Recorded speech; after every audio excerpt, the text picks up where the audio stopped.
A day after one of India's biggest banking frauds came to light, the focus is now on who takes the blame. Punjab National Bank said their efforts are on to protect the financial interests of all banks involved. Investigative agencies have begun cracking the whip, and political parties have wasted no time in joining the blame game. Vishwanath Nair joins us on the show to sum up the key developments. Vishy, over to you. Right, Ayush. So, five major developments sort of took place over the course of the day because of what happened with the Punjab National Bank yesterday. Earlier today, the MD and CEO of Punjab National Bank conducted a press conference where he said that they will be paying out any bona fide commitments to any bank who is involved in the system. Nobody knows what this bona fide commitment actually means, but that is something that will come up later. The second point that came up was that there was a blame game between Punjab National Bank and the other banks involved, where Punjab National Bank claimed that it will not have any liabilities, while the other banks claimed that all liabilities lie on Punjab National Bank and they are supposed to pay them out. The third important development that took place was raids conducted by the Enforcement Directorate. So they raided multiple locations over the course of the day of properties and offices owned by Nirav Modi and some other parties involved in this case, and they found a number of things, a large amount of money, about 5,100 crore worth of gems and jewelry from his office. That is what the Enforcement Directorate has said from its Twitter handle.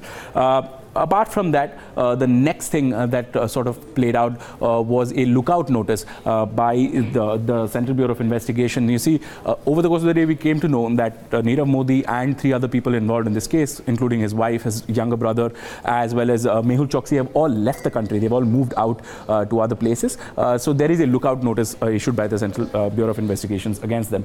The fifth and the most important point that came out was a blame game between two political parties. As we know, Congress has been blaming the BJP for not acting soon enough, while BJP saying that Congress was probably sleeping on the wheel between 2011 and 14 when this whole scam sort of took place. The big question also, Vishwanath, is now at the end of it, who pays for everything? There was a press conference today by the Punjab National Bank management. Banks, meanwhile, who are also within this purview, are wondering that who's going to pay up the dough? No, you're right. So it's about 11,300 odd crore. So by all measures, one of the largest, amounts being contested between banks. And arguably, so there is a blame game, and there is sort of a ball being passed around, wherein Punjab National Bank says that it will only honor bona fide commitments. Now, according to the bank, there are investigations going on. The investigations will reveal the amount of money that Punjab National Bank should be paying these banks. While the banks on their part have been claiming that they gave out this credit to people on the basis of an LOU, letter of undertaking, that was issued by Punjab National Bank. It was a legitimate piece of paper. It was a legitimate message that came from a bank branch. Which is why they gave out the money, and that now the bank is liable as and when the amount matures. As such, what we know from our sources is that banks have already placed those requests with the Punjab National Bank to pay them out.